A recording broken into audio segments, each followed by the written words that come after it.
if I had colon cancer or something and I end up dying, don't put colon cancer. Put, like, something like death by diaper blowout or something. Death by butthole. Her butthole swallowed her whole. Her colon strangled her around the neck. Yo, don't. Actually, that's hilarious. Please put that because, you know, Like your I intestines. go out the same way I came in.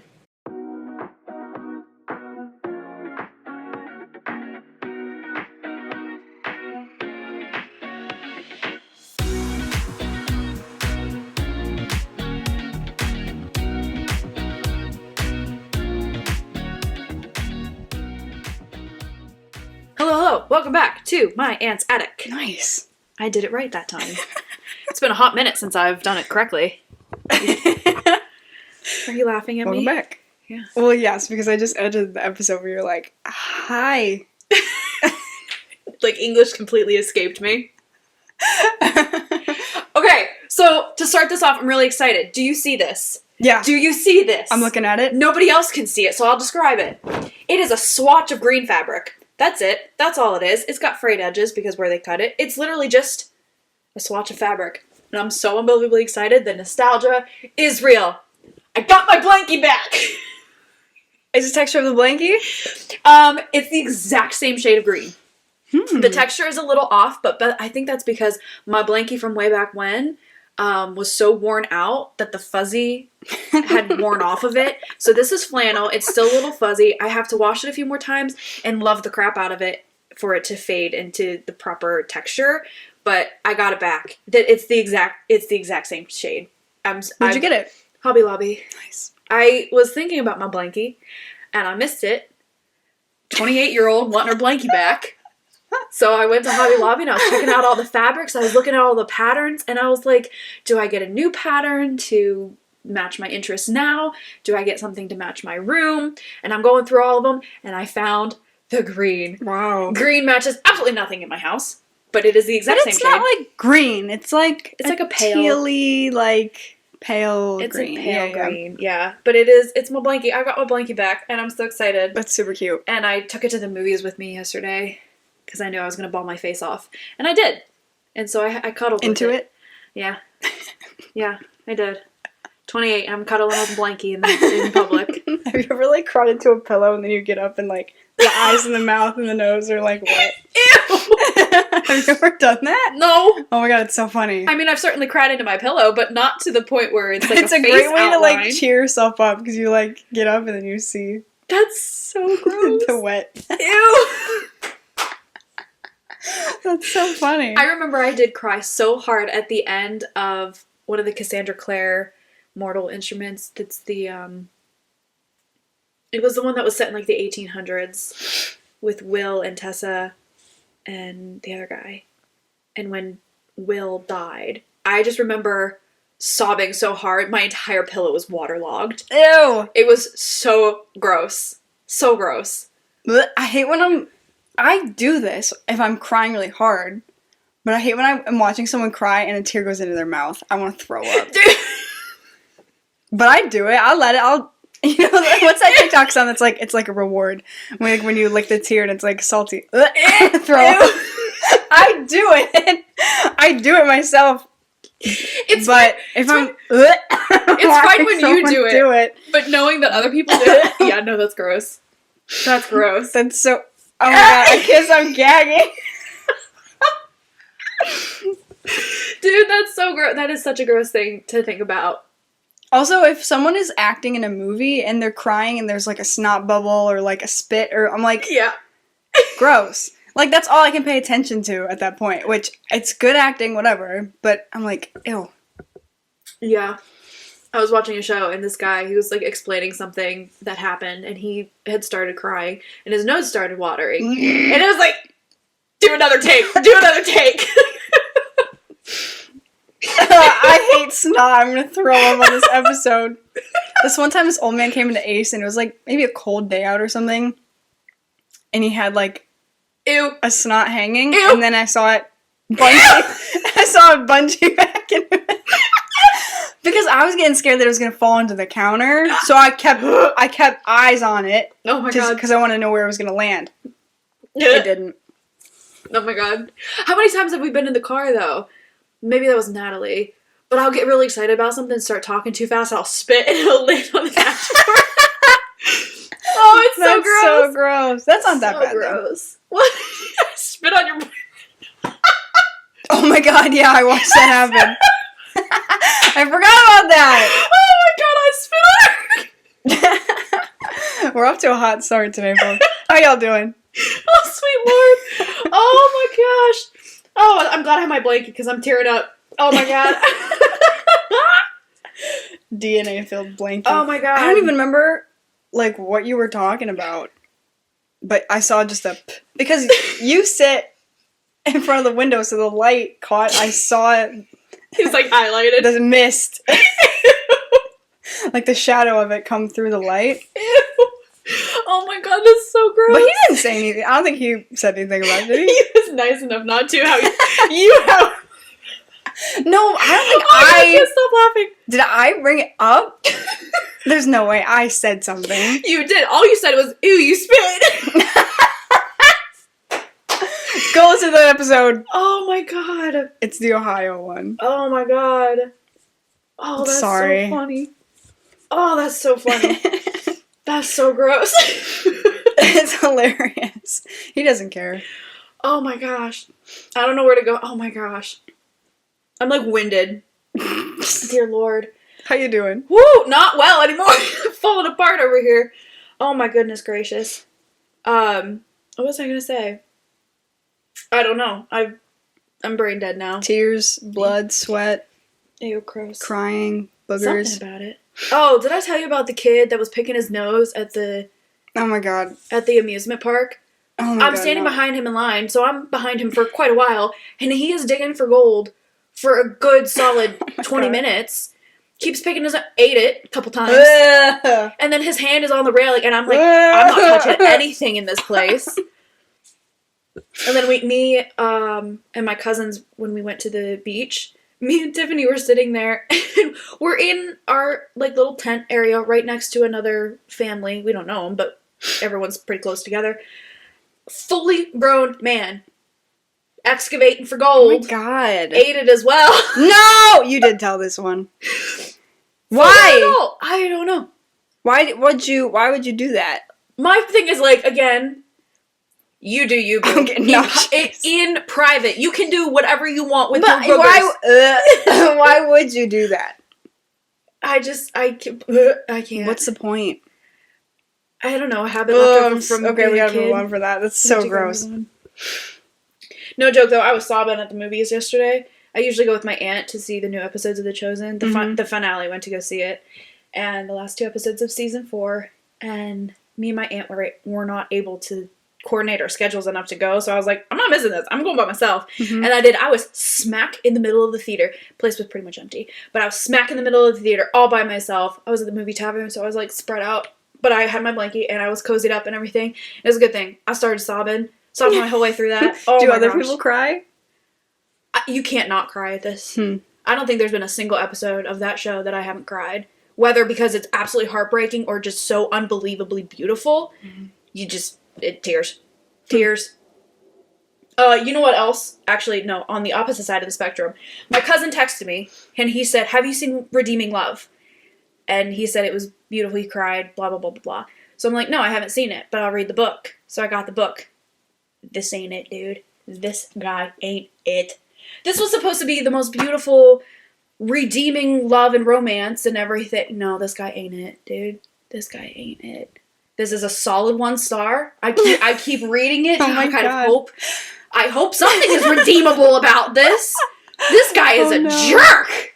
So I'm waiting. We're about halfway through, and no. God bless. Single forever, and this is why. Anyway, what else? Okay, what's new with you? I'm 22. That's right.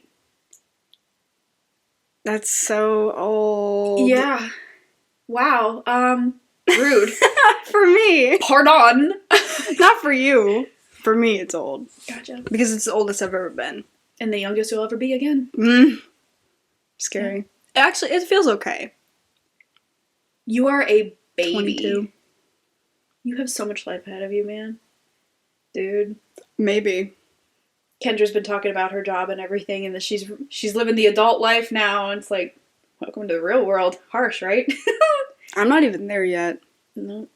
She got you beat. She's only 21. I know. Maybe that's why 22 feels old for me, is because, like, situationally, I'm not 21. Yeah.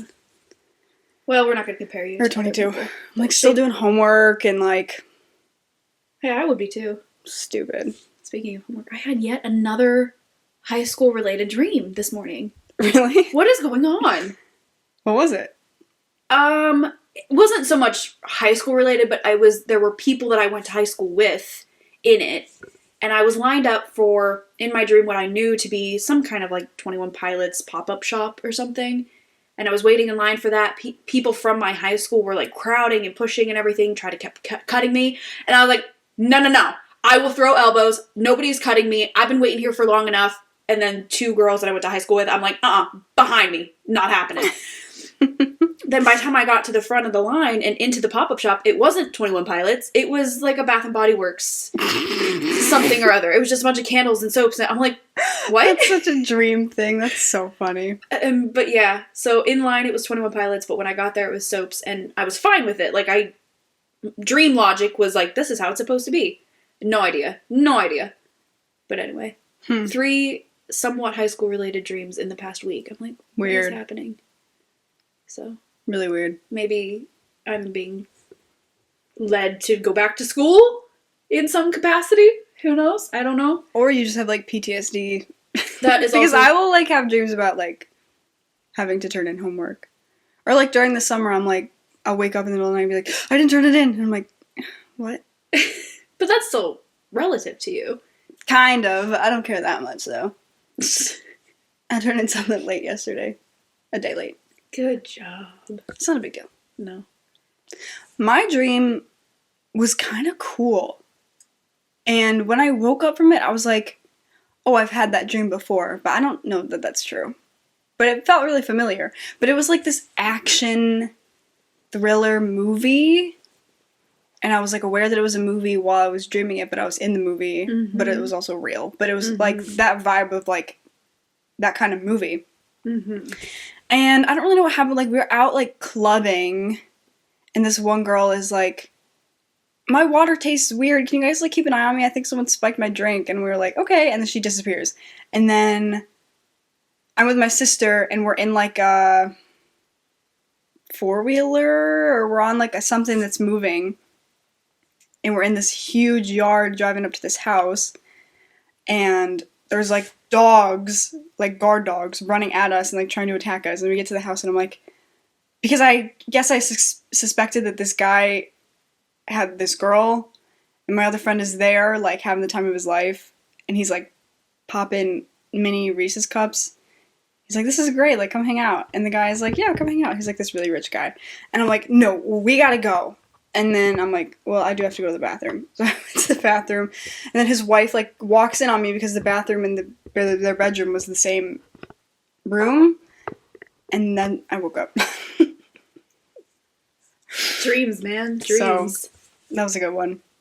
My, did I tell you about the second high school dream I had? Who was I telling? I don't know. You told me about one last week. Okay, I had that one that I just told you about, but then I had one previous before that where I was going back to my old high school just to visit a bunch of friends who had become teachers at the high school, just sitting in on their classes just to hang out, whatever. Mm-hmm. And I know I was on my way to the cafeteria with one of my teacher now friends, and I was telling her about another dream that I actually had, like a real dream that I had, but I was talking about it in another dream. And I was like, dreamception, what is happening? God bless. And I don't know where my brain conjured up the layout of that high school, because it was never a high school I went to. I love when that happens. But you recognize it as your own. Yo, one time, this is weird, and I don't know how to explain it, but I had a dream when I was, like, a kid. I don't remember any of the details except I'm walking down a hallway of a school that I've never been to, and, like, my grandma's there, and that's, like, kind of all I remember. But then later I was in middle school and I watched a movie, and that same hallway was in the movie, and I'd never seen it before. Yeah. And I was like, oh, I've been there. I talked to my dad one time about like, the sense of deja vu. Mm-hmm. Deja vu, I don't know the exact definition of it, but it's supposed to be more like you are experiencing something, and it's like your brain kind of deletes the fact that you're experiencing or remember it or have seen it, and then so when your brain kind of kicks back on, it feels so familiar because you're experiencing it or you're recognizing it for the first time, even though it's the second time. Said that, I knew it made no sense.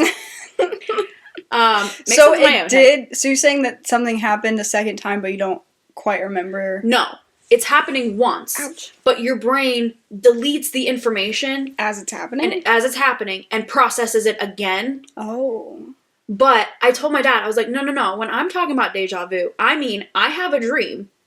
Things happen. I see things. And then forever down the road, later in my life, that thing happens where I see that thing. What is that about? That's not deja vu, as people talk about it. Like, in the actual mental... It's like the story of Joseph and the dreams predicting things. Like, more prophetic and everything. But these are not prophetic little clips of anything. Little 7 cows. They're just... I remember I was in an appointment one time, and I was working on someone's arm, and I just cued in the fact, I had a dream about this. What? That's not prophetic. This is just experiencing something I dreamed about before. And I'm like, it was weird. It's happened so many times, and I know it happens to other people too. But it's quite a curiosity. I don't know. I'm just hoping that there's a lot of things about my dreams that I never experience. Because that would be horrifying. Yeah. I'm still waiting to figure out the whole stuck in some body of water being attacked by aquatic animals. Still trying to figure that one out. Not good. Yeah. Why do I have so many dreams that are like a movie within a dream? Like, every, like, nightmare that I have, it's a movie.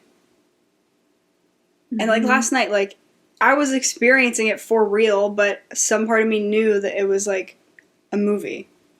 Uh-huh. Isn't that weird? That is weird. Or I've had dreams where, like, I'm on a set of a horror movie, and then things turn, and it is actually real. Huh. Like, they'll be like, this is a prop knife, and then it's not. Ah. I don't know. Weird. I'm hungry. You're hungry? I'm hungry. I got some good apples and peanut butter. Yum. So good. Did you see that influencer on TikTok that, like, discovered apples? She's like, I just discovered this late night snack, and it's, like, apples and cinnamon on top. What? And she cut the apples, like, the wrong way. Like, they were discs of apples. Sideways. Like, with the core out. Instead of, like, wedges. Is there a proper way to cut them? Because Do you do it sideways and cut the core out? No. When I'm eating my apples and peanut butter, I take a knife and I just cut, like... Like wedges? No. Huh? Well, sort of. But I don't cut the whole apple at once. I just do one piece at a time. I'll cut it nearly in half, but I'll do it on one side of the core. I'll cut one half off. I'll eat that. I'll just slab the whole thing? Oh, yeah. Okay. The whole half. I'll slab peanut butter, and then I'll work my way around the core by cutting then wedges. But they're not equal wedges. So you don't even do the same thing on the other side? No. Interesting. I'll just cut at an angle and start wedging my way around the core. I'll do, like you said, the first thing, like almost half that big slab. I do the same thing on the other side. And then there are two, like, little rectangles on the side. Cut those off. Those are finished. And then with the two halves, I, like, cut into maybe, like, 3 wedges. Oh, yeah, no. And see, this is what I mean. Stupid. I feel like there is no right and wrong way. Okay, but I think that cutting it sideways is maybe not the right way. Like, through the core? Yeah, they were like little apple bagels. I've seen that. Like discs. I've seen that. That's how you make apple fritters. Yes. See? I don't know that I could get through a core. What do you mean you can't get through a core? Cut through a core? Is it hard? No. I've never done it. What are you doing? People eat those. Yeah. That's gross. I don't like the texture. Very fibrous. Like, do you ever accidentally get a little too close to it and it's like hard? Yeah. Not good. Nope, don't like it. Don't like it. Well, one time when I was a kid, I went to like story time, craft time, and we cut one that way, and then we like dipped it in paint and it made like a little star or something. Uh-huh. I know what you're talking about. Yeah. 6th grade science class. Don't know what the lesson was, but we were carving pumpkins in our science class, and we each got to take, like, one part of it. We got to, like, make one slice into the carving of the pumpkin. And... Wait, there was one pumpkin split amongst the whole class? Yes. There were, like, groups carving pumpkins. No, just one. I don't know what the lesson was or anything, but, like, we each got, like, one cut into it. That's so silly. And at my turn, my teacher was so emphatic on, like, us being careful and blah, blah, blah, that when I finally got up there, I couldn't keep a straight face because I'm a total dweeb. I was laughing my way through it, so I don't know why he fell for it, but I was like, oh my gosh, ouch, ouch, ouch. And what, did he freak out? Face, he turned around and he was like, gotcha, and then I was just laughing. He's like, oh my gosh. I was like, how did I actually fool you with that? I was laughing my way through, just being like, ow, ow, ow. That's funny. Did I tell you about the time that I went to hand in a test in chemistry one time, or something, and I had to staple it together. So my teacher's desk had like a stapler, and I'm like pushing down on the stapler, and like it's stuck, like nothing's happening.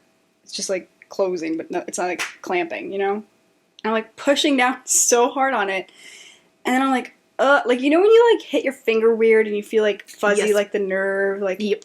like, oh, and I hit some, or maybe it like felt like my elbow did, like my whole arm was like weird, and I'm like, do you know where this is going? No. It was a freaking shock stapler. And my teacher just like with a straight face watched me like pressing so hard and it's electrocuting me. I had no idea. That's what that feeling was. I was like being shocked by it. Oh my god. And it took me forever. I'm like, what's wrong with this stapler? It's like, what's wrong with you? Yeah, good question. Okay, but where did this thing come from? Was it your teacher pulling pranks on I the have no students? idea because she didn't even say anything about it. I was really embarrassed though. I kind of just walked away and like found a stapler, but she didn't say anything. Maybe another student I swapping was things so out. embarrassed. But those things are sadistic, though. I mean, we used to go to Spencer's all the time. They would have those display ones out, and me and my friends, we would all, you know, you hold your thumb down on the button, and the light goes around, and I hate those. it's basically Russian roulette. No, with I zapping. hate those because there was like a short film, and this kid played it, and he like was electrocuted to death. Pardon? And it like scared me. I don't know. It was just a short film. It's not a real. It didn't really happen. I thought you meant like a documentary type of thing. No. It was a short film, like for like a film class or something. And I found it on YouTube when I was in middle school, and I watched it. And like, I'd never have gone near one. What kind of sick, twisted nonsense? Not into that. Not into being shocked. No. Don't love that. I don't know why we did it as kids. Why it was... So I do want to play that Russian roulette with like the ghost pepper in the chocolate. Have you seen that? No. There's these I don't want to call them a kit, but you can buy, it's a box of chocolates, and they're shaped like little bullets, and one of them has been filled with ghost pepper or whatever, and so you all just pick one up, bite it, and see who gets it. I want to do that. That I'm good with. Ghost pepper? Some kind of pepper. I don't know. I also want to do, have you seen the videos? I forget which, it's like a celebrity interview thing as they're eating the hot wings. Hot wings, yeah, the hot wing challenge or whatever. I want to do that. We could do that someday. I'll interview you, and you can eat hot wings. Oh my gosh! I texted you about the quiz thing that I wanted to do. You texted me? I texted you about it. Well, I sent you a TikTok on it. Oh. And I said, we should do this. And you were like, hard at it. I don't even remember. We should do that. What was it? I don't know, just like, I was thinking we could find quizzes for each other of something that we like. Like, you would find one for me for Avatar, I would find one for you for Disenchantment, and just see how well we know our favorite shows. Yeah. That's a good idea. We should do that next episode. This is our 40th episode. Dude, we're trucking along, man. That's actually so many. Do we know when we started? Well, it'll be when we hit episode 52. 52? Yeah. Sweet. I don't know. Well, I mean, we can actually find out when we first started, because really easily. Guess who emailed OCC? About your thing, but yeah. They said that I can fill out a form and basically ask them to just give it to me anyway. As you should, considering that you did in fact complete everything and graduated. The woman was actually really nice because I was so scared. That's why I like kind of didn't do it for a while. A, I didn't know who to talk to, and B, I was like really embarrassed and scared. But I just found my old advisor from like my first semester, and I emailed her explaining the situation. And she was like, "Thank you so much for reaching out to me. You are like really close to completing all of them. The thing is you need 20 unique credits and you have 18. So here's this form you can fill out. Just let them know what happened and maybe they'll give it to you anyway." I'm like, okay, cool. That's when you keep filling out the form and you bombard them until they get so sick of you that they Well, give why it to would you. they not? I have so many credits from OCC. Yeah.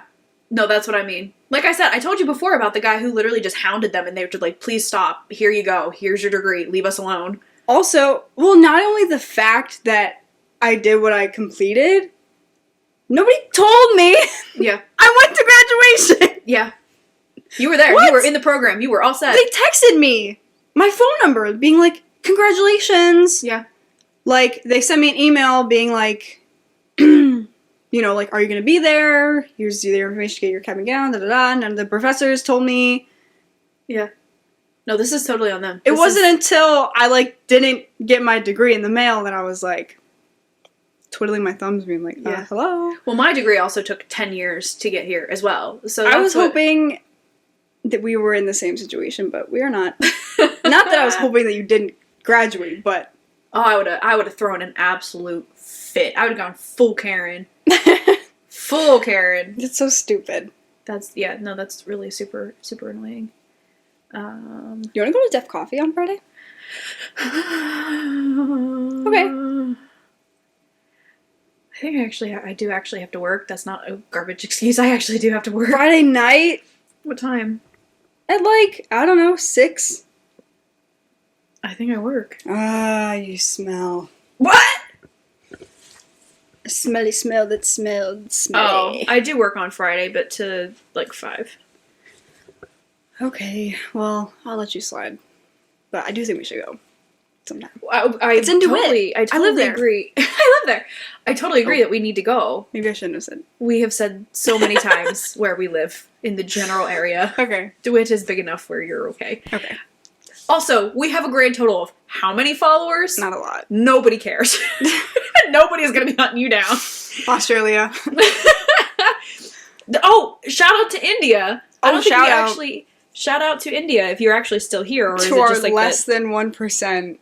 Yeah, we have one India listener. Probably like a one and done deal. But if you're still here, India, Thank you. thank you. Love you. Come chat with us through, I don't know, Instagram. Is that the only thing we use? Don't even hardly use that, but we will if you chat with us. For sure. That'd be fun. But yes, we should absolutely go to Def Coffee. I haven't been able to practice hardly at all. Same. So that's a problem. But because that's such a problem, my anxiety is, even just thinking about it, is through the freaking roof. So that's a problem. Yeah. But I haven't been in over a year. Same. I've gone to a grand total of 1. I used to go every week for a while. Mm-hmm. And then, like, Christmas, like, came around and then I stopped going. So it was a year. This most recent Christmas. Wow. That's not good. My receptive skills are horrendous, though. Especially so out of practice. with older people, Mhm. it's harder. Because their styles are just, they're so much more settled into their style Mm-hmm. that, you know, they're not like Rebecca where they're like fully formed, Yeah. you know, obnoxiously clear signs. Yeah. Which even with Rebecca, me and Kendra ran into her at Wegmans. I think I talked about this. Mhm. Her signing is clear as always. Still didn't understand half of it. It's so clear. I love it. Guess what I just did? Spit. I just spit. On your blankie? Right down my chin. I'm not fit Get a to grip be on your human. glands, bro. It was so disgusting. Please. Dear Lord, help me.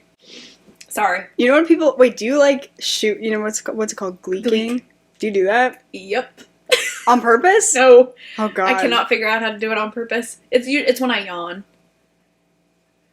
So I've never done that. don't be in my line of fire when I yawn. Oh, It's God. oddly enough, it's only usually when I am either waking up or going to sleep. That's good. So you're That's alone. when I yawn most, but... Good wow, I'm grief. stupid. Control your fluids, I know. please. I really am so gross. If I laugh I'm gross. or even pretend to cry, I will actually cry. So my tear ducts are super overactive. I love when people cry when they laugh, though. I love it. I had a friend in high school who I made her laugh so hard one time that she was just like sobbing, and she was like, "Yeah, I just cry when I laugh." And ever since, I love it. I love it. It's pretty gross on the actual person who's doing it on their end. It's pretty gross. I think it's the cutest thing. Like, it's so funny. But I love when people wheeze, like when they laugh. Yeah. I love that. Yeah. It makes me laugh harder. That's watching other, like, again, that sounds creepy. Watching other people have fun is my enjoyment. Same. But it is. It's so fun seeing other people be happy and everything. But I cry at literally everything. As in, like I said, I laugh at everything. Stupid dad joke. I will laugh at the drop of a hat. Everything I find to be extraordinarily, entirely too funny, and I end up crying because of it. And because I start crying, then my nose starts to water, and because I've got everything else going, then I start, like, drooling on myself, and I'm like, I'm disgusting. You're hydrated. Maybe. Overhydrated. It's your slime water. Ew! Yeah, that's gross. No, it's actually, my nose waters constantly, and everyone can hear it. I'm sniffing all the time on here. Me too. It's not, I don't want to call it snot, because it's It's water. My nose waters. Wait, can I tell you something so weird? What? I almost said this like 2 episodes ago, but I held my tongue because it's so weird. And I'm the only person who I've ever heard say this. And I tried Googling it and it's like, you're dying, so. Oh. But I'm not. My ears water. Pardon? Like, Come again? Repeat, like, please. if I yawn, it's usually when I yawn, but sometimes it's just random. I'll just be like laying around, da-da. And then the inside of my ears will be like, water.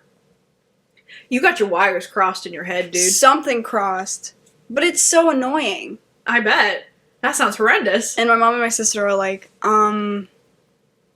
honey, stop. Stop being Just just so stop. weird. But I don't know what it's, my whole life has been like that. I don't know if it's like, from when I shower, it's like water coming out, or if it's wax, or if it's snot. I don't know. Mucous membrane in your ears. It's gross, but like there have been times where I'm sitting next to Eric and I like, my ear waters, which is so normal for me and it's so gross, and I'll go like this and hear like the Ew! Ew! wet, like the wetness. I didn't think it was enough to do that. Yeah. And it's usually my right ear. Gross. But it's super annoying if I have earbuds in. I'm gonna have to take it out. Oh my god. This is so disgusting. I know, so that's why I didn't say it. I clean out my ears like every time I get out of the shower Me because too. I don't like Yes. I hate that sensation of, I don't know, what is it? Condensation or something in your ears. Hate it. And it starts to dry and it Hate it. Hate it! I also hate like this being like dirty. Yeah. Like I take like a towel afterwards and I like dry it Do off. you... Did you hear that? That was good. That like weird like... Wait, I had the meal that broke up our sign language class on my birthday. Or the day before. What? Those noodles from Copper Top. Oh! That's what I ate on that day. So good. Didn't give me rumblies though. No. But maybe because I went to bed after. What was I saying? You interrupted me. Something gross. I actually interrupted myself. What was it? Something gross. Ears. Yeah. Cleaning our ears. Yeah. And you said, do you? And you went, it's gonna happen again. No, that's gonna be a full burp. There it is. we're so gross. What was I gonna say? Oh no. Ears? Something about showering? Showering. Oh. Do you scrub behind your ears? Yeah. A lot of people don't. I take all my earrings out, Mm-hmm. and then I clean the holes. Mm-hmm. Like, I have, like, I probably have said this before, but I have, like, a glove, like a loofah glove. Uh-huh. And so I soap it up. I don't It's think you've told really me this before. scratchy. Huh? I don't think you've told me that before. I have a loofah glove, or a shower glove. And I don't know, you just use it like a loofah, but it's the shape of your hand. And so I, like, literally, like, with the finger of a glove. See, I just do it with, like a wash rag or something. Yeah. No, I do. I'm very diligent. Because my piercings will smell. That's nice.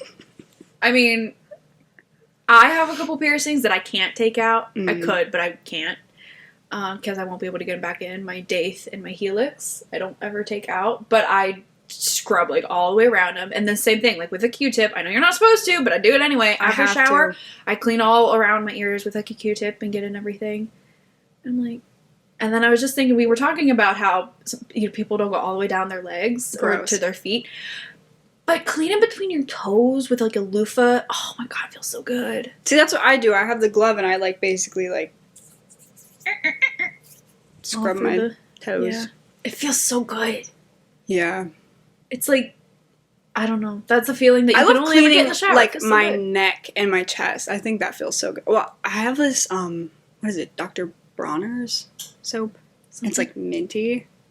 Oh, I've got but I get cold if I use it. I've got like a eucalyptus relaxing kind of. Oh, I love that. Yeah, showers are so nice, right? Speaking of showers, though, I haven't taken one today because I was taking advantage of the fact that you came to my house. So I'm scuzzing it until you leave, and then I'll take my shower. Whatever. I took one, but I love taking like really long shower and doing everything. Like the full spa treatment. Shave, exfoliate, lotion, clip my fingernails, clip my toenails, clean my ears. Like everything. Yeah. Only then do I feel at peace. Only then do I feel it. And then there was this one day that I'll never achieve this level of hygiene. It was like over the summer. And I had one of those days where I did everything. But then I even did some more. And I like painted my toenails and like XYZ. And then I went for a walk. And I had the mint. This sounds so stupid, but I fantasize about this day because I went for a walk in flip-flops and I had the mint body wash that I'd used, so the wind was like cold, but it was like a hot summer day, so it was like aerodynamic and it was like so good. It was so good. What's your favorite day of the year? I love my birthday. Wow. Sounds so stupid, but I love it. Much? I do love it because it's the only day where I feel like I feel like it's allowed to be about me. Uh-huh. And I don't have to feel bad about it. No, that's true. So I'd love my birthday. I like summer though, but I don't know a specific day. What about you? My favorite day of the year is the first day of spring that it's warm enough for me to put on either a t-shirt or tank top, shorts, sandals, and go out and clean my car. Turn on some music and clean my car. That is my favorite day. I'm going to try to clean my car next week, someone's spring break. But if it's not nice weather, like it has to be that like perfect... My birthday was beautiful weather. Yeah? Were you alive on that day? It was like 66 degrees out. Yeah, it was really nice. I did. I walked like 3 miles that day. Wait for it. There it is. I love when you do it on the side of your mouth. Like your cartoon. I do that. You go... Oh, I'm not fit to be human. Oh my god. I love that. That's embarrassing. Yeah, usually the weather on my birthday is like cold because, it's winter still, but... I saw a thing online that, the saying, in like a lion out like a lamb. Mm-hmm. I saw a thing that was, why don't you go in this time and I'll come out. It'll really mess with them. The lion and the lamb switching. That's funny. I was like, I'm not. Please don't. Please don't. Let's do lamb the whole time. Yeah. We're good. I can't wait for summer. I love sunbathing. I'm pretty pumped for this summer. I don't know why, but I did tell my cousins that I was going to go to the beach with them again. So we'll see how that goes. Nice. I had a very good time. I'm pretty excited for the acai bowl that was there. So Where was this? In the Outer Banks. I love acai bowls, bro. There's 1 or 2 places around here, but I heard they weren't all that fantastic. But I still want to try them. They're not. They're bad. Are they? Oh. Yeah, they're bad. Smoothie King has them. Bad. The first one I got, okay. The second one I got, which was the same as the first one, bad. Oh. Haven't tried another place, I don't think. I've made my own a few times. They're okay. But I had one for the first time when I went to Virginia last year, and it was like Chef What did I say that one time? French kiss? French kiss. It was chef's kiss. French kiss, yeah. No, I went to, not the Jersey Shore, Ocean City. Maryland or Jersey? I think Maryland. I don't remember.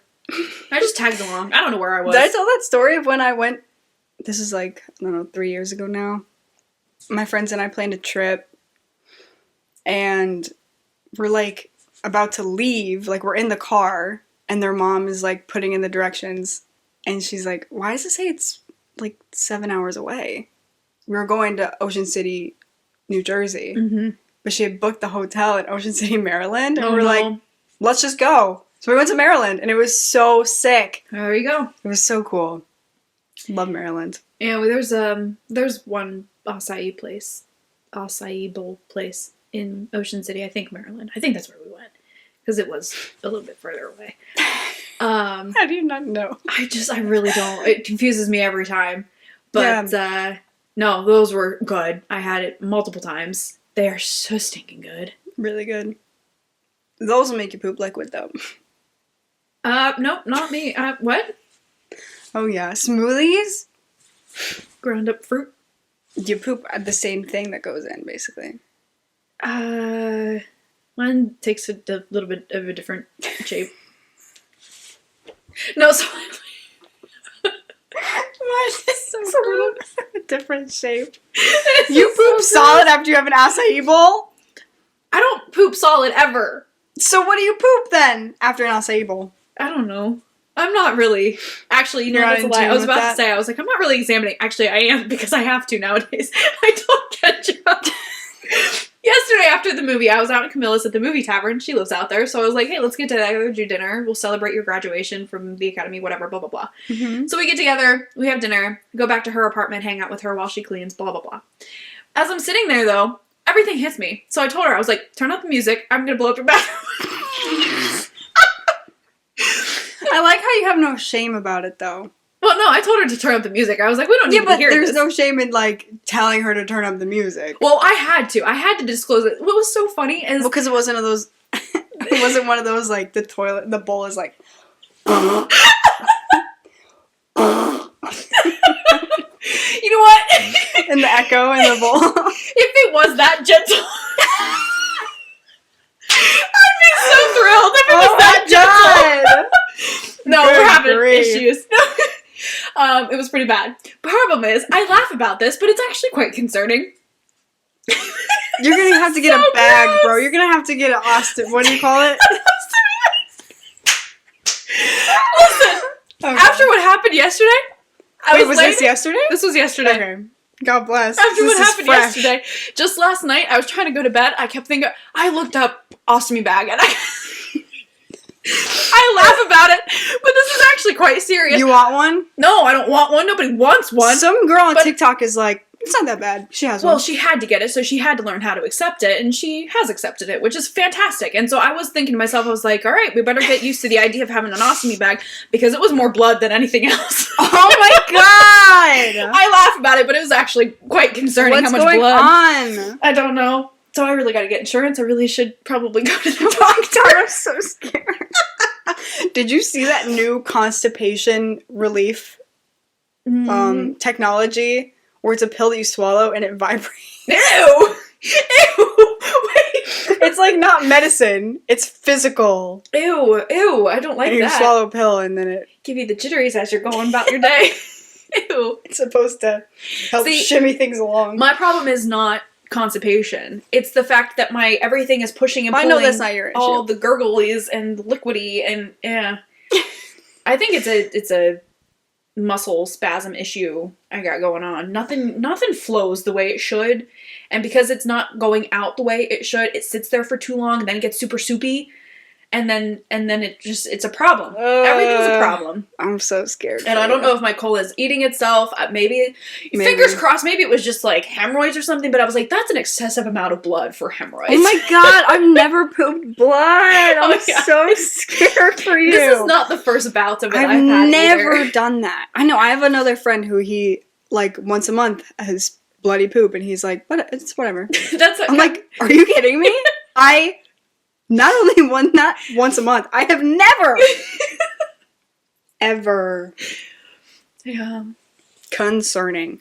It was, my problem is actually, it's like, oh, it's bloody. Oh, that's inconvenient. Oh my just God. the thought of it is just like, man, if that actually is a problem, that's probably going to be an expensive problem. I don't even know. But it's more, it feels really weird. And this is why I think it's probably not just hemorrhoids, which are just a dime a dozen kind of thing. Because when that happens, it feels like, okay, so you know when you're eating and you get full, but you have like 1 or 2 bites past your full, it's not painful. Okay. But it's just like you're fully aware of like the uncomfortable level of a little bit just too full. Just a little bit. That's what it feels like, but rather than in my stomach, in my colon. And it feels like a gurgly type of 1 or 2 bites past full. Can't stop laughing. And my I can so feel serious. it in my colon. So your stomach is here. So like your butt feels full? No, my colon, as in like across the top of my stomach, like your colon. Like, is there maybe something that's been in there this whole time and other things are just passing it by? I don't know. Because I'm also, as a massage therapist, you learn abdominal massage to help with constipation. You learn how to massage the colon to get everything moving properly.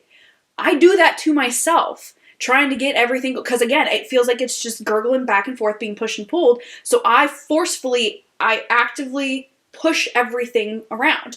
And your colon, so your small intestine is down at the bottom. It's all squiggly and whirling and a grouping of your small intestine that leads into your large intestine, which goes around like everything. It's like one big kind of looped around everything else.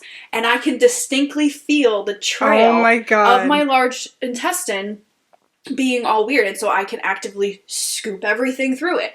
There's nothing stuck. It's not anything solid. It's just soup being pushed around in there. Why is it full? It just feels full. Like swollen, maybe? So not swollen. So when you eat a lot of sugar and the back of your throat gets coated and your spit gets really thick, and when you swallow, you know that feeling? Yeah. That's what it feels like in my colon. I'm just having a hard time connecting the two because I've never had a... Yeah. But it feels like my colon is coated in really thick spit. And maybe it just feels a little full. I don't know. But when that feels like that, as bloody. Did you Google that? No. My colon feels like thick spit, like when you eat a lot of sugar and Google's like, huh? Google's like, huh? What? We ain't got no searches for that. What do you mean your colon is full, like when you have one too many bites to eat? Too many bites. I don't know. That's where we're at right now. Maybe go to a doctor. Yeah, maybe get some insurance. I have to do my taxes before I can properly look for insurance. And yeah. So it's a waiting game at this. No, it's a procrastination thing at this point. Go to the where was it? The place in Cleveland that Cleveland Clinic doesn't charge. They don't care if you don't have money, like they'll still.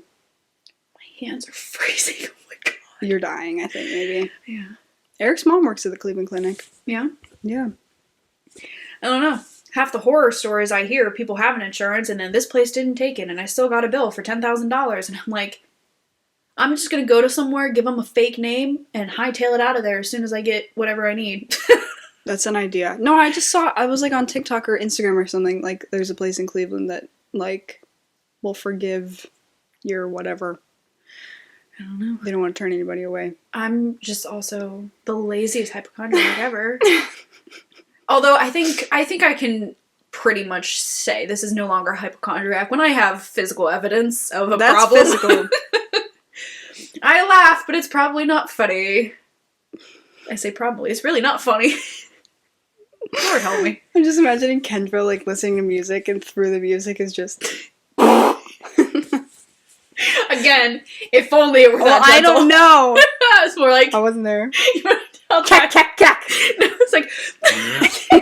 Let's go. Come on. I'm laughing too Come hard on. to do it. Duck and pig impression. Let's go. Oh my god.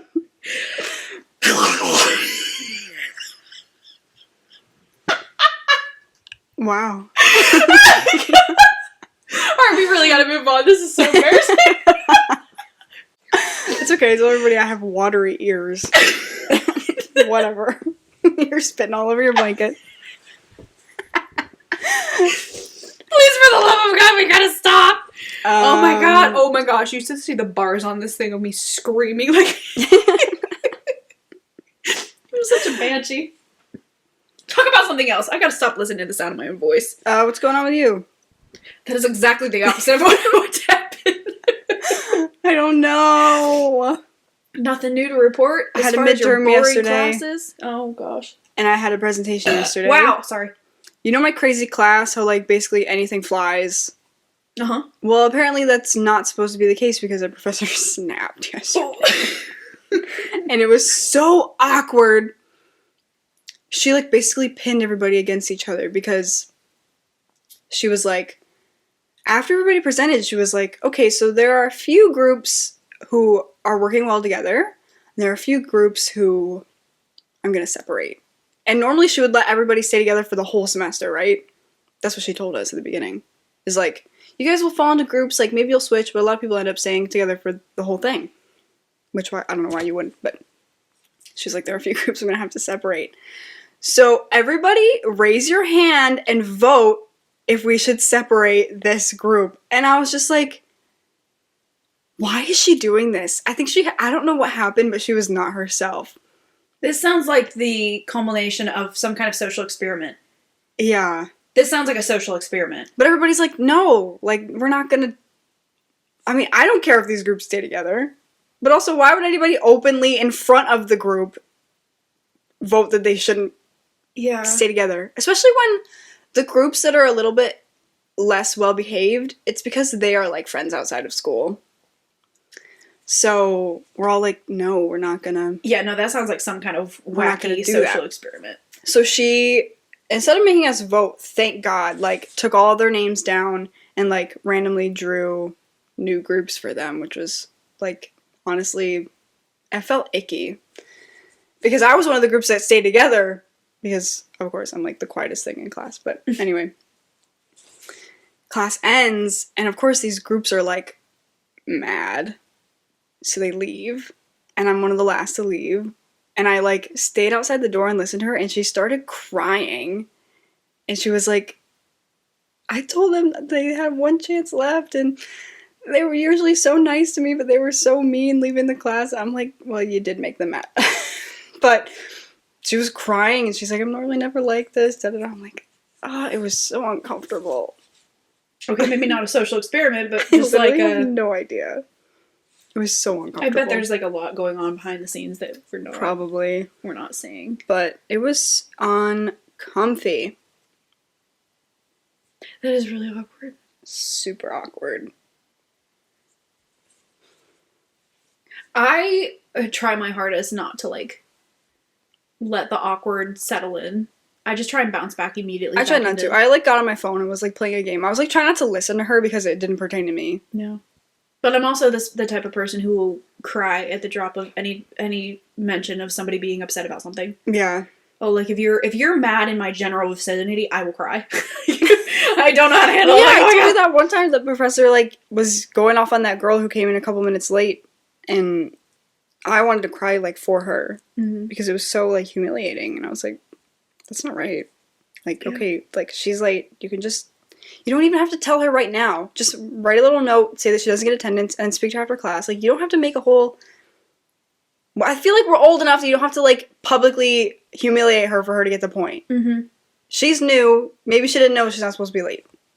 It's not a big deal. Mm-hmm. Jeez. Weird. I don't know. Professors are weird. Yeah. It's the height of hubris. No, that's not the right term. But, it's like a power trip kind of thing. It's like once you settle into your position, if you have tenure or something, they think they should just rule the roost and they don't have to treat anybody like people anymore. And I'm like, that's how the one Spanish, not professor, he was in high school, teacher. Mm-hmm. I'm like, he got tenure. I have no idea how. He was terrible at his job. But I think it's because he had tenure, he didn't bother doing anything about his job. Everybody failed that class. And I'm like, how are you still here? Right. When either half of your class immediately drops out because they recognize that this is garbage, and then the remaining half that's still there 70% of them fail, how are you still here? This is not a student problem when a lot of the students are straight A students and they come to your class and then they fail. That's not on the students. That's the teacher. Yeah. And so I'm so tired of, like, I don't know. You know what? I've been out of school long enough where I don't, you know, I'm, again, talking out my butt, but, like, you see enough, you know, the parents they blame the teacher for what's not their fault, and they, you know, blame students for what is actually the teacher's fault. Like, there is an inconsistency here. Yeah. What is happening? I don't know. I never understand when teachers are like, most people fail this test or whatever. It's like, Then why? okay. There's something fundamentally wrong with the test then. Why are you giving it to us then if we're not ready for it?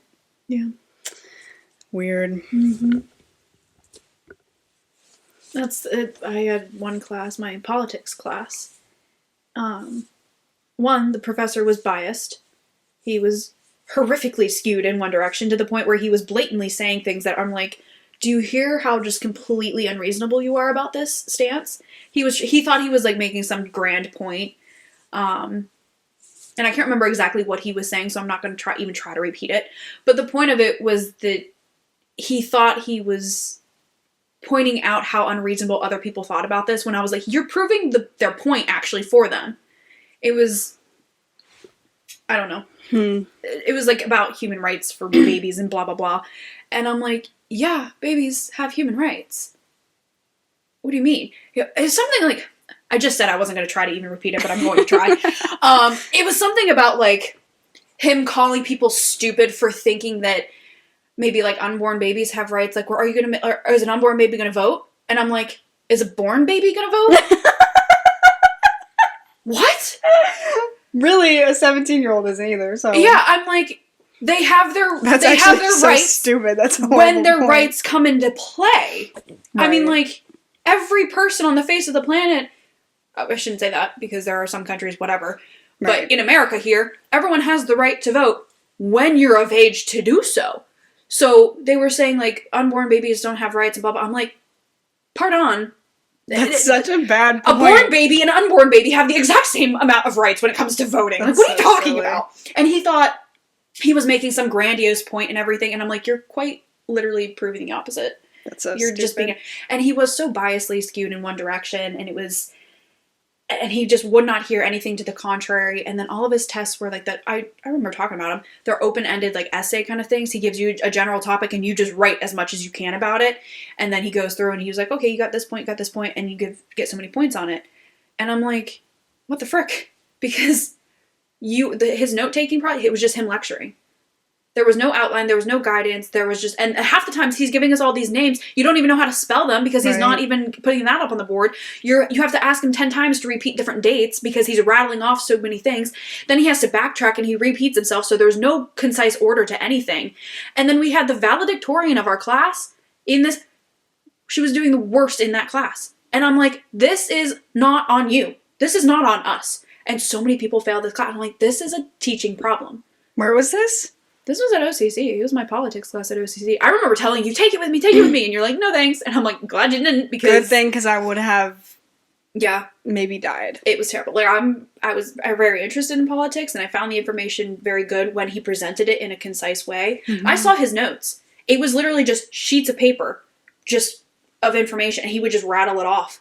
And I'm like, you have an entire sheet of paper. Can you not give us dates, names, and places? At least on the slides. It was literally just a title of the section of notes we were taking and like a random picture. And I'm like, I know slides aren't supposed to have paragraphs of information, but name, dates, and places would be phenomenal just to kind of keep a little bit of an outline for our notes that we are just scribbling as you lecture. and then he has the audacity to tell us that don't go off of the book. You're getting everything from me. That's what I want to see on the test. And I'm like, except we can't get everything from you because we can't. He doesn't allow anything other than, he doesn't allow phones out, tablets, or so it's not like you can record his lectures to pick up anything you missed. You're literally just handwriting everything. I'm like, how in the world? That's crazy. Do you expect us to get all the information that you need to then do an open-ended essay? Assuming that you even hit all of the points that you need to hit. Yeah. And like I said, he was doing it in such like a sporadic order of different things. And things. you can't tell what is important for the test and what is just him rambling. Yeah, I have a professor that's like that right now. I really hate it. And I'm like, I failed one of the tests because it was broken up into, he gives you 3, like, a list of like 20 different topics that you can pick 3 of them and then to write as much as you can about them. And then a large or open-ended essay. Each of the first 3 were 10, and then the last one was worth like 60 points or something, 60 or 70, something ridiculous. Well, I spent so much time working on the first 3 essays trying to get as much as I could that I didn't even get a chance to get to the main essay. So no matter what I did, no matter how good I did on the first little 3 parts of it, I was failing the thing anyway because I didn't have a chance. So that was my fault for not focusing on the big one first, but I knew more about the little topics anyway. So I was like, okay, well. So yeah, I was screwed from the very get-go. And I'm like, when most of your students are failing, and even the valedictorian has the worst grade of her entire college career in this class, that's on the teacher. Yeah. It was so frustrating. And then we had one paper that we had to turn in, and it was on me that I put it off to the last minute, didn't see what exactly it was all about, and as I'm writing the paper, and I'm like, I'm quite literally just regurgitating information that he wants. He just wants it, he wants a summary of of his analyzation of it. So that was like, dude, put a pin in it. Like, reduce the size of your ego, please, for the love of God. And I just told him, I was just like, listen, I feel like I'm regurgitating things. This was also a really good opportunity to have a discussion maybe in class, get other people's point of view. This is a really great topic for an open discussion, not a paper that you just want regurgitated. And he told me afterwards, when I didn't get a fabulous grade on it, obviously I knew I wasn't going to. And he was like, if you had a problem with it, you could have just emailed me beforehand. And I'm like, well, I couldn't email you beforehand because I waited till the last minute because that's what I do. So that's on me. Yes, I will admit. But also, this was for a note for you for maybe future classes. Right. As in, switch up your curriculum because it sucks. Yeah. I don't know, but he had that arrogant attitude. He was like, he can do no wrong. His class is perfect. His information is perfect. And he's not going to take any advice from anybody. And I'm like, you can learn just as much from your students as you can from whatever classes you took, no matter what degree you have. He was like a political science degree or whatever. You're not a teacher, though. You're a politics guy. You're not a teacher, obviously, because this is not how you do a class and have actual people succeed properly at it. Okay, now that I've ranted about that enough, I'm bored with myself. It sounds just like the politics teacher that I have right now, though, is he just rambles and rambles, and I can't tell, like, what is actually important and what is, like, him just giving additional information just because he knows it. And he, like, is very biased, but he plays it off as, like, but I don't care if you disagree with me, so bring your conversation, and then he'll go, does anyone disagree? And we'll just, like, stare, and, like, why would anybody open invitation to that kind of discussion? No, thank you. Right? Yeah. Why would anybody say anything? And then, like, we'll be reviewing for the test. He's like, I don't understand, like, it's as simple as it gets. Like, I don't understand, like, what people don't get about it. Like, I'm literally giving you the information. Like, I don't know what's so hard about it. And he, like, talks so fast and, like, I'm like, okay, if people don't understand it, they don't. Yeah. That's the issue. On the other side of the spectrum, you have teachers who are open to it. My ecology teacher, I adore that man. Adore him. He is everything a teacher should be. He is like the pinnacle of all teachers I've ever had. He was so passionate about his subject that even though I couldn't care less about it, or what I thought I couldn't care less, he made me interested in it. He made me passionate about it. That I had no interest in. History professor, yeah. He was so into it. He found even the simplest things so fascinating that I was like, how can I not find this fascinating as well? And he really was open to hearing new things. He really actually did want to hear our theories because of the way climate change and this and that and whatever. He was just like, does anybody have like ideas? Maybe we could even email somebody. He was so excited about it. And his tests, I didn't toot my own horn. I did really good in that class.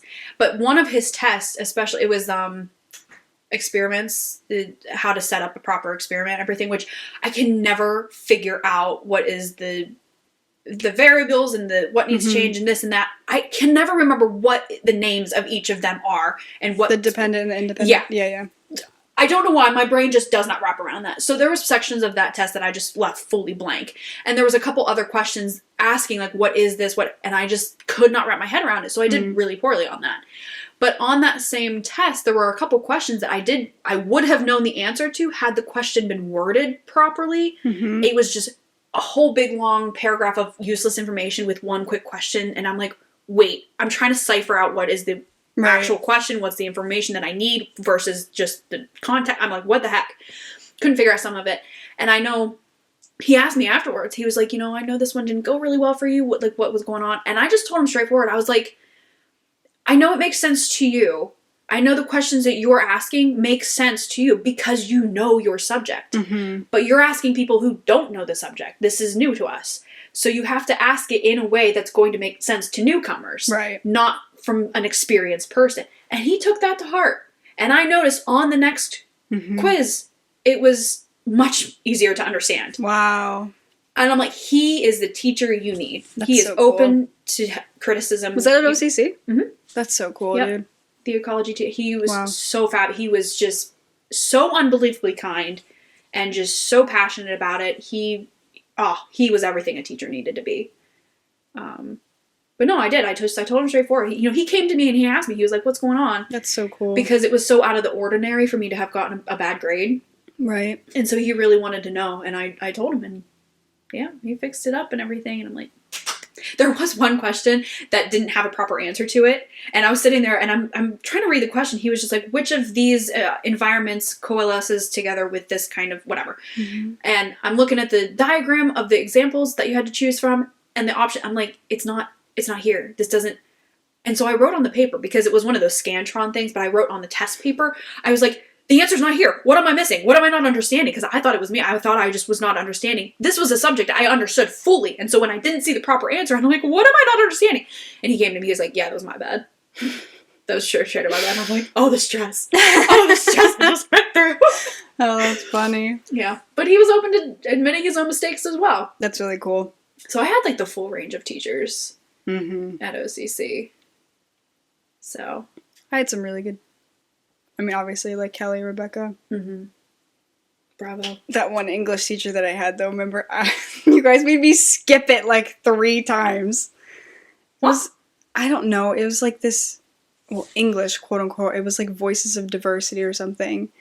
It was just this horrible, horrible class. And you guys, like, I have no idea. Made me skip it, and we went out to lunch like 3 times, maybe. Oh, yeah! It was awful! I thought you meant, like, we had convinced you not to take a class because we had taken it before or something. No, like, I would have it, like, after we had sign language in the morning or something. Oh, yeah, we were bad influences. Really bad. I had never skipped a class before that. And I skipped, like, probably 3 or 4. Well, that's terrible. I got an A. Yeah. I miss my English professor. Oh, my God. I loved him. He was another example of what a professor should be. I love good professors, bro. Yeah. So cool. That class was so bad. There was like a petition at the end of the year someone had started for like it to not be a class anymore. Or for him to not teach it. Wow. Because people had real issues with it. Wow. It was really bad. But the professor comes into ACE like maybe once a month, once every other month. And he says hi to me. Awkward. So awkward. Please don't associate with me. Talk about full of himself. He, like, wrote a script, and he, like, made us read it for, like, he's like, if you want extra credit, edit my script. He was just trying to get other people to do the work for him. I did it, though. There you go. Or at least some of it. But that's how... It was bad. That's how the politics teacher was. Like I said, he wrote an analysis of a paper, and he had us analyze his analysis. I'm like... That's so stupid. Please, please put a pin in that stupid ego of yours. Oh my God. My professor that I have right now for law and ethics and international communication. Business ethics. You said that last week, didn't you? I can't hear you say. Okay, sorry.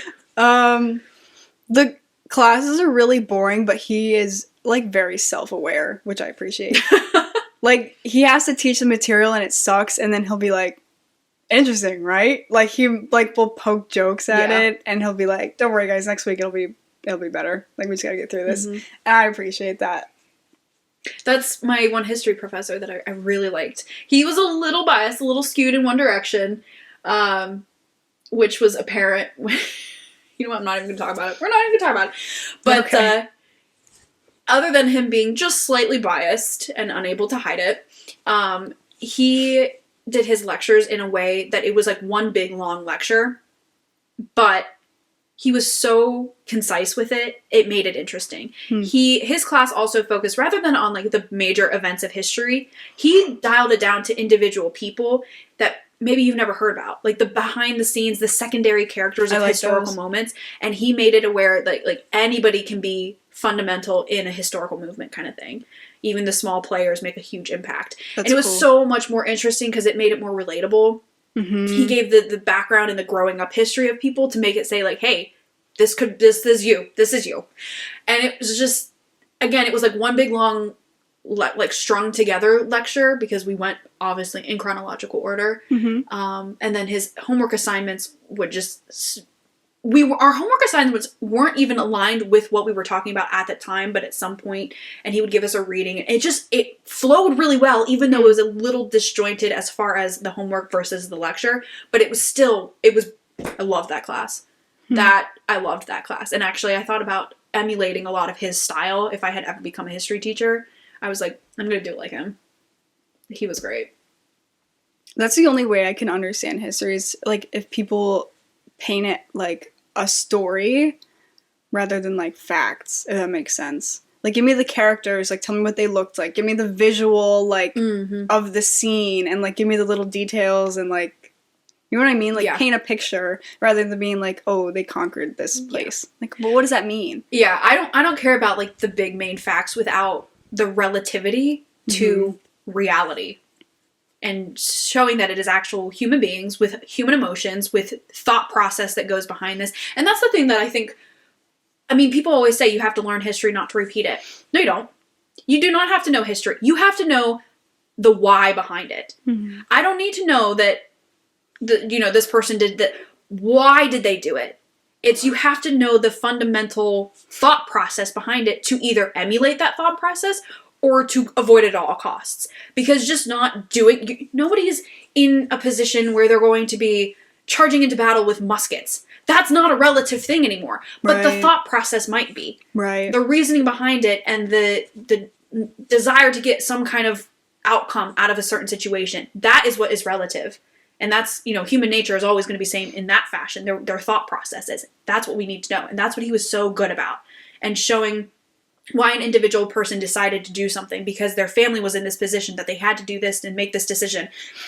Yes! Oh my gosh, now I'm all fired up and I want to be a history teacher again. Do it. Maybe. Don't do it. You'll probably make less money. I don't care about that. My mom always says, like, find a way to make money off your passions. And I'm like, I don't know about that, but at the same time. Then I won't like them anymore. Yeah, exactly. But if I could actually make a living just pursuing my passions, which would be a lot of history and archaeology and just discovering stuff. Oh my God, I love science. And I just like putting the whole puzzle pieces of reality together. Oh, it's so fascinating. I will say, that is actually what is so incredible about reading the Bible kind of like chronologically and seeing how it all plays out and seeing how much science proves the existence of God and everything. It's just like, it's all literally laid out right there. It's just a matter of actually understanding what's written and to see it all played out. And then that also kind of correlates with, like, the Bible is a historical textbook. It's a compendium of letters and eyewitness accounts. It's a biography and autobiography. It is a historical textbook. And that is what I'm like so fascinated by. I'm like, it's not just like a fairy tale story. It's like an actual historical. It's so fascinating. And like I said, when you read it all chronologically and you put it all together and you make the associations that it requires, rather than just cherry picking a verse here and there and not having the context with it, the context is so unbelievably important because verses that I had known from before honestly made me angry. I hated it. I didn't want anything to do with it until you put it with the rest of the context and you have that relative information with other things in the Bible. Then it all makes sense. And it's just like, okay, totally viewing it from the wrong perspective. It was my understanding rather than the actual understanding that was necessary with it. And it just makes it so much more fascinating. And I'm reading it and I'm like, this is juicy. This is so juicy. It's scandalous. It's beautiful. It is heartbreak. It is like everything that you ever needed to just It is like the greatest thing to read ever, and it's especially when you read it chronologically and it all makes sense. Like, so good, so good. Anyway, it's like that scene in The Princess Bride where the grandfather's like, "There's action, there's romance, there's comedy, there's." You get it all. You get it all, and it's juicy. I'm actually currently reading in 2 separate places. Because of the, what's it called? What's this called? The Book? The devotional that I am using right now. It's a reading through the Bible in 1 year kind of thing. When I started doing it, it was like towards the end of January, and I just started where it was on that day. So I didn't have the context that it starts in Genesis 1. So I didn't read through. I started somewhere in Exodus to follow along with this devotional. Aww. And I'm like, wait a second. I still want the context. So I've been reading in 2 different places. Been reading the daily what is of that day, and then also trying to catch up with the stuff I missed from when I wasn't reading in the beginning of the year. And so I definitely have to like remind myself, where am I here and where am I at in this section, and like slowly merging them together to catch up with itself. But like I said, it has been so interesting. And then everybody always says how horrendous Exodus is to read through, and Exodus and Leviticus and everything. But again, when you read it in its entirety and you find like the relativity between all of it, it's actually so fascinating. Because like I said, there were some cherry-picked verses that really, really bothered me and honestly made me resent God until I put it all together and actually saw his true character through everything. And then when it made more sense, I was like, okay, I genuinely misunderstood because I didn't have the rest of the context. I didn't see his full meaning and his full purpose in this one thing. So it makes a world of difference. Context is just a beautiful thing. But that's what I mean, like, with the history and everything. The context between, like, what a person is just choosing to do rather than just, like, quote-unquote, like, the big picture. You need to look at the details of it, too. And that's, like I said, my professor was so good about finding, like, the small details that built up to the bigger picture. It was brilliant. I really want to be a teacher in some capacity. But then I'd have to deal with, potentially, like, kids. And I don't know how to do that. I don't know how to do that either. Me neither. I like your sweatshirt, by the way. Thanks, it's new. Are you still good for the 22nd? Yeah. Yeah? Pretty pumped about that? Oh, yeah. I'm so excited. Pete texted me and What color do I wear? I don't have any colors for either team, so I just wear my full black that I usually wear. Okay. That's what I'm probably going to do. Is there a color I need to avoid? I don't know. Okay. I have no idea. Okay. That's never been a question I've heard before. Like, is there an well, I forget who's playing.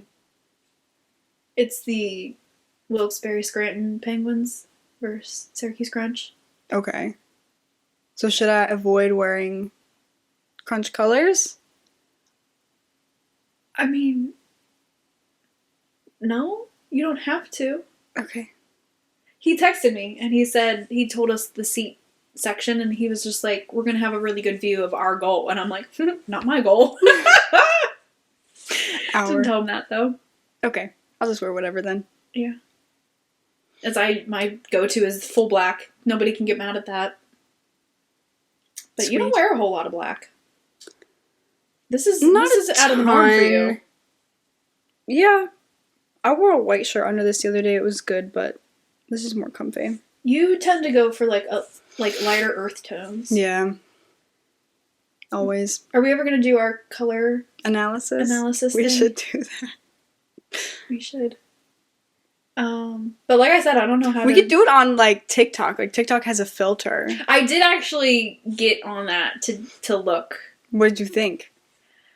What did it say? One of the winter? Winter? Was it a warm? We should do that. Warm winter? We should just like pull up the filter and analyze each other.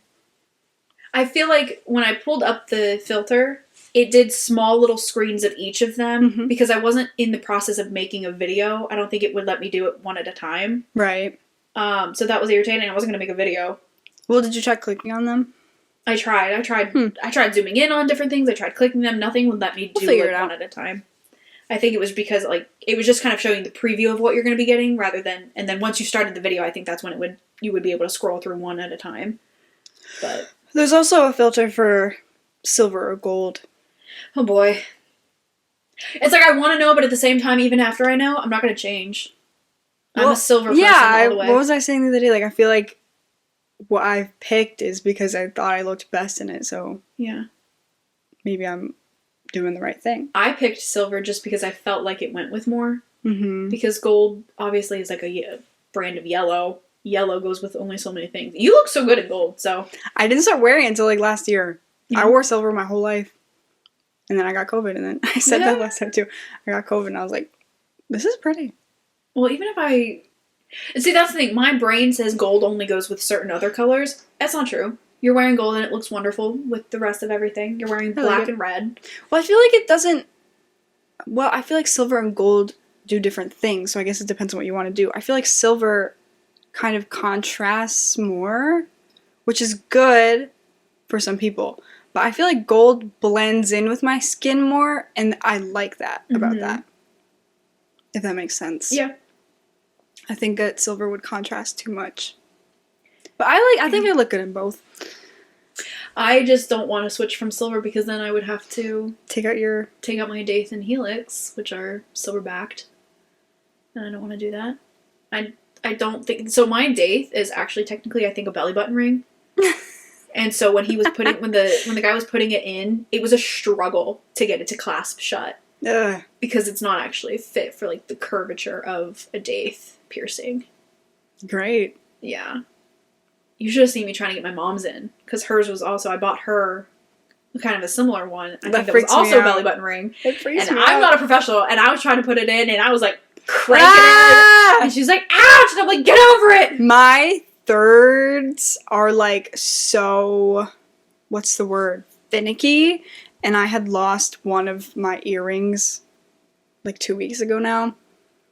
And so I ordered some more, so I had to like wait throughout the week like with no earrings, and they closed a little bit. And so I was trying to put them back in. You heard like the pop of the skin like breaking. It was so gross. It was so annoying. Mine never closed. When I got my earrings, my first and my seconds are good. My thirds are just like will never heal for some reason. I was 7 when I went to like the mall kiosk or something. Don't recommend that. Don't do that. Especially parents, do not take your kids to the mall kiosk. It's horrendous. Take them to like a tattoo parlor. More though, but I don't know why, like or why. I get freaked out by cartilage piercings. Well, the problem, like, so the thought of a you hole. You probably already know, but for anybody who doesn't already know, for the 5 listeners that might this relate to, don't take your kids to a mall kiosk because they're using guns and all they're doing is just quickly stabbing the earring through your ear. Gross. That breaks the cartilage. That is damaging to the skin and everything. Do not do that. Take them to like a tattoo parlor where they have strict codes that they have to follow, health regulations and everything, and they'll take a hollow needle and they are properly cutting away the skin that you have to take away without damaging the rest of it and everything. So do it properly. Like, please do it properly. Oh my god. But I did not do it properly. And my ears would get really badly infected. And so I just stopped wearing earrings. But they never closed up. Weird. I went like over a decade without putting earrings in. And then one day I was like, you know what? I'm tired of not wearing earrings. I put them in, totally fine. Weird. And oddly enough, I never had another problem. As far as they didn't infection. Break. My mom had my first pierced when I was like 8 months old. Yeah. Whatever. I was glad that she did because I was too afraid to get another one for a long time. I only got the other 2 that I have when I was 19, maybe. I was terrified when I got it done at 7. I bet. Terrified. Yeah, I wouldn't have willingly done it as a kid. I want to get more though. Do you ever just like have a day where you just like I want like something? Oh, yeah. I need like a change. I need something done. To me. I want my I need to be ears stabbed to be in some bionic. way. Really? I want to be stabbed in some way? What? Like a tattoo or like a piercing. Like, I just need like a change right now. No, I just wanted more piercings. I wanted more earrings and everything. But getting my daith done. That sounds horrible. The woman, she said, she was like, choose the most painful first, get that out of the way. So I did the daith. Bless. Because the daith was like a curved, hollow hook of a needle, and it's crunching its way through a very, very thick slab of cartilage, and you hear it crunch the whole freaks time. Me out. The sound was actually worse than the pain, and it was extraordinarily painful. I tricked my mom into thinking it wasn't very painful because I did not flinch at all. I like zenned myself out to the point where I like did not move. It was ridiculous, but it hurt like the dickens. But the problem with that is after she did the daith, all my adrenaline had started pumping toward that area of my body, I guess, because when she did the helix, which is just like a straight through kind of whatever, that hurt like 10 times worse. Weird.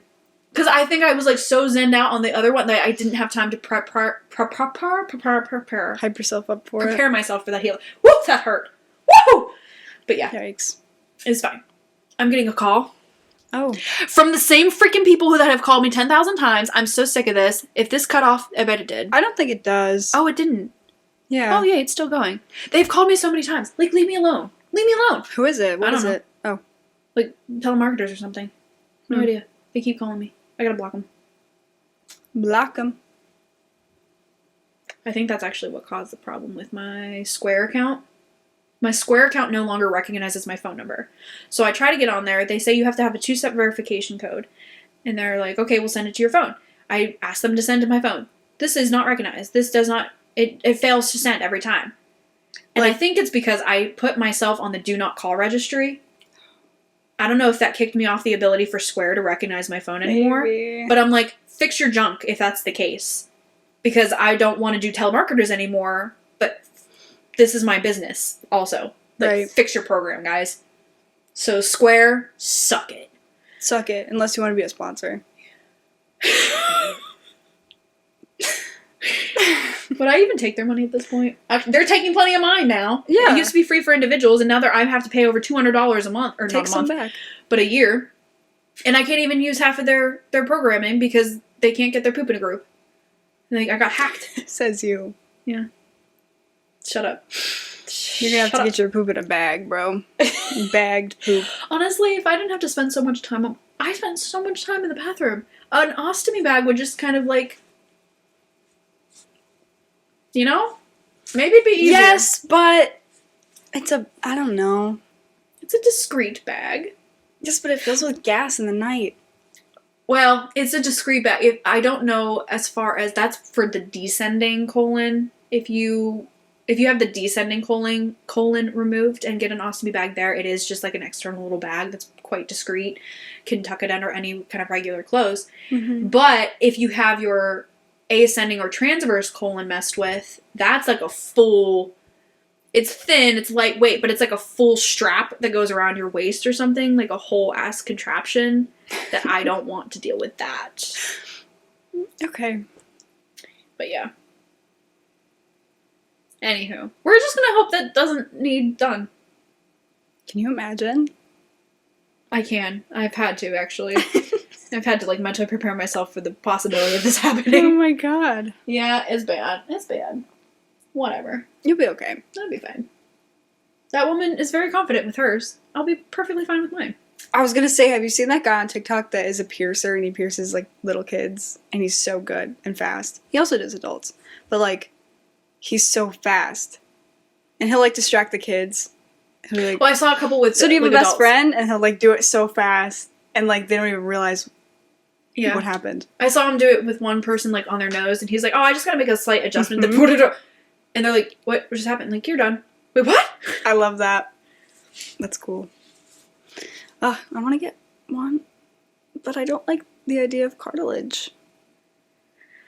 I love my daith. Yeah, but that sounds horrible. Like I said, you just gotta zen yourself to the point where it's... I don't know. You know what it was?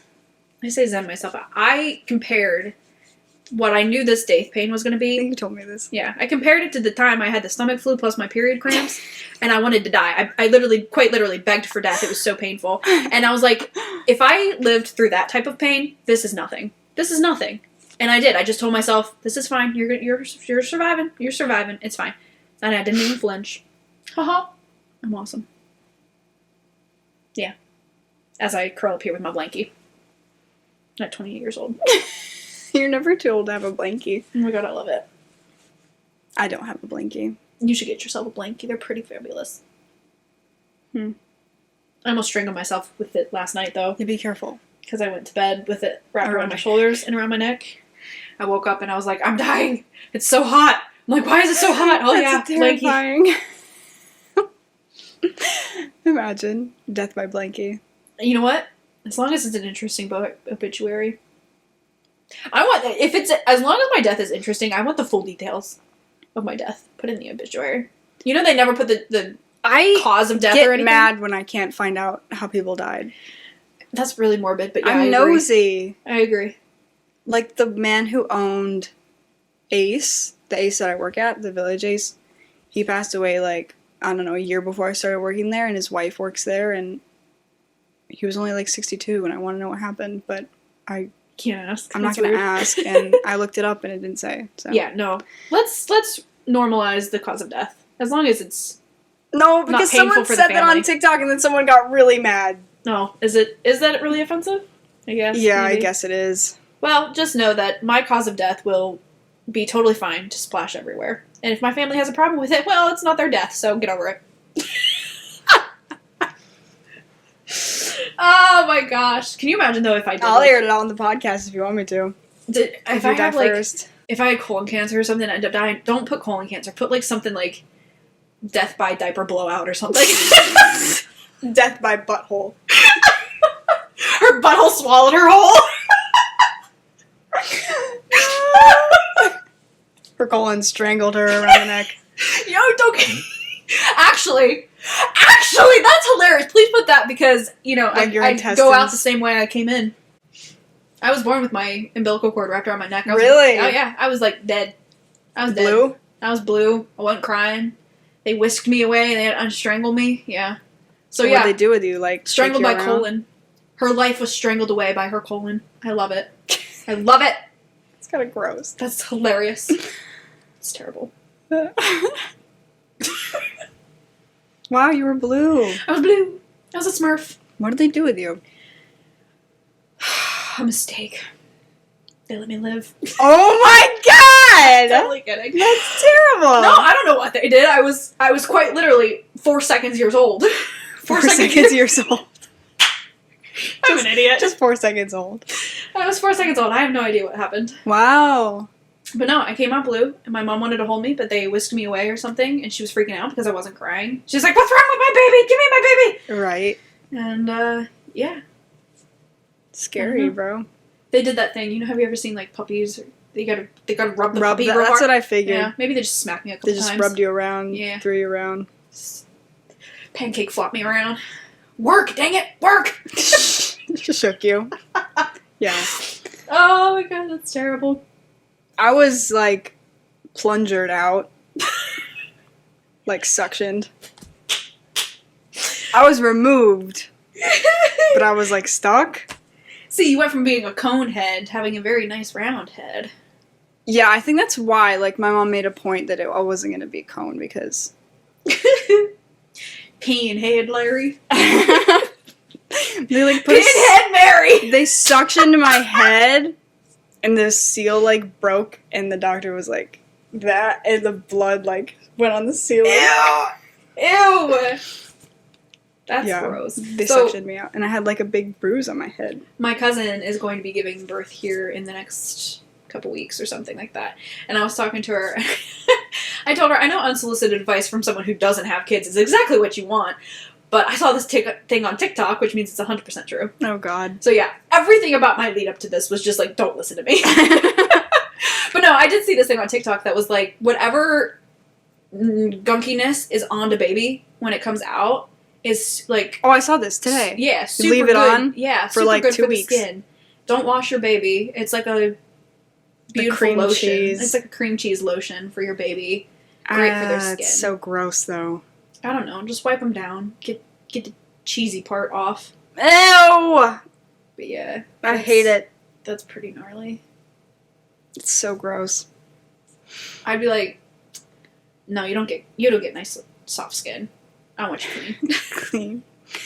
I know, like, I always feel like if I had I know that they say that it's different in the moment. It's different when it's your baby. Maybe it would be. But there's a part of me that truly, truly believes that if I had a baby, I would not want to hold it immediately. They, like, flop it on your chest, like, get They're that like, thing here's off me. cream cheese on your chest. Well, you know what? I just saw another thing that it's not talked about enough. Let's normalize talking about the fact that oftentimes parents aren't in love with the baby.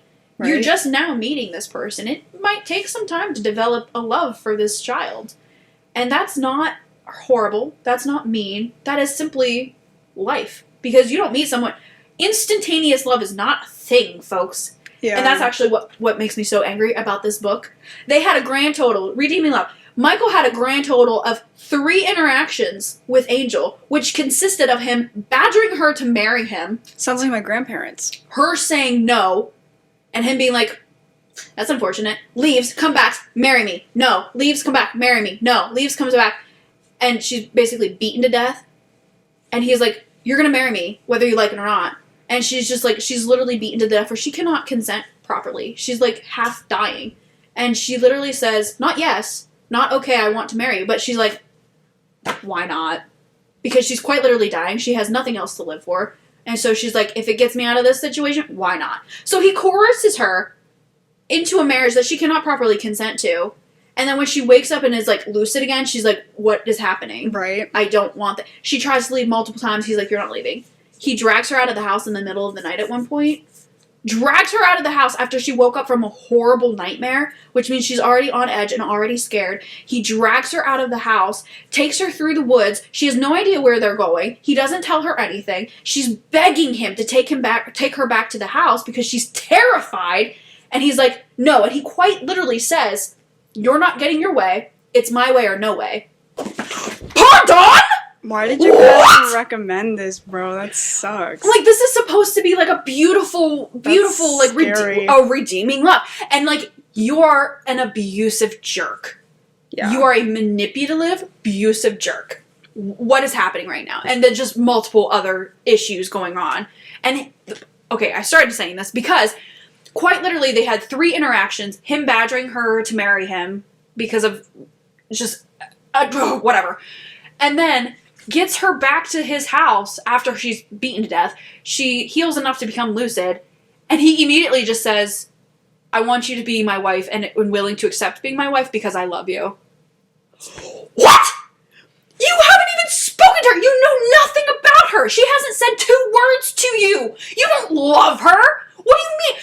And the problem with it is she was sold into prostitution as a child, and she has heard the words, I love you, and used in no other context but to use her, abuse her, and manipulate her. So you think telling her, I love you, is going to make her love you in return because suddenly you have marriage vows that she didn't even agree to? What? This ain't it, yo. This ain't it. That's not it. Squeaky voice. Like I said, I'm about halfway through, and so maybe the second half will be the whole redemption part, because this guy ain't it. This guy ain't it. I don't know. It's rough, man. It's horrifically sad. This poor girl has trauma upon trauma, and he has not taken a single moment to actually get to know her and to build a true trust between them. And then he finally did. It's like she finally caved and told him the things that she never wanted to tell him. And now he's just like, oh, I completely misunderstood the whole situation. I completely misunderstood her. And I'm like, you don't love her. You don't. And he keeps saying, I love you. Why don't you understand? I love you. I love you. Bish, what? No, you didn't. Not it. Anyway, we gotta move on because I'm annoyed. Cream cheese. Why am I reading this? Cream cheese. Yeah, that book sounds horrible. It's like, to read it, it's a good book, but like the whole scenario and this guy, bad, terrible. My feet are sweating because I'm all worked up. Your little feet. My itty bitty little feet sweating. Oh my gosh, they really are quite small, aren't they? They're adorable. Anywho, what are we at? We gotta wrap up. We gotta be done. Nobody wants to hear me talk anymore. Oh, these are long, man. Yeah. These are long. Okay. Talk at you next week. Bye. Bye. I don't know. Man. How many stuff this? We've been done for, what is this, 40 something? Still have no idea how to close this thing out. 40. 40? 40?